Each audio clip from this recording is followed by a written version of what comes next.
So the other day I was actually sharing my story with a friend of mine. He's the founder of Sobe.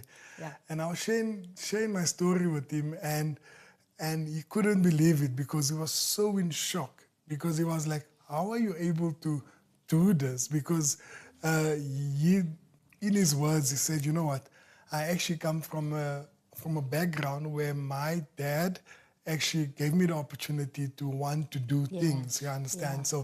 So it was by choice that I Yes. came an Yes. entrepreneur Yeah. for him. Yeah. But for me, it was out of the circumstances that actually drove me to become an entrepreneur. And it's not a decision that you just make just by saying, you know what, this is what I want to do. But eventually, I think the purpose behind what you do speaks more than anything else, because now I'm driven by wanting to serve others much more, and understanding that my purpose is purely to leave an impact on the lives of people that I come in contact with, whether it's our customers, whether it's the barbers that's coming into our store, or whether it's our trainees that's in our training center.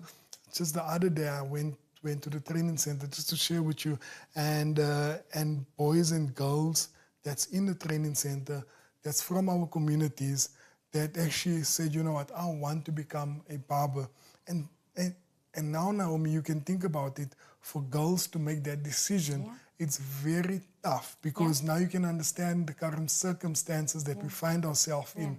Just to give you a snapshot, that 5 out of 10 youth in our society is unemployed.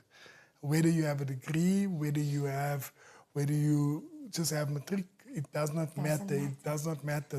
There just ain't opportunities. There's no opportunities out there. So now you can imagine, for a lady to actually put the pride aside and say, you know what, I'll do whatever it takes, but I want to be able to put food on the table. And I think that's what we're trying to do with the spaces that we're in, that we are able to be a blessing to others, and understanding that the opportunity needs to be provided. And I made this bold goal in the beginning of the year to say that I would like to employ 1,000 people within Legends Barbershop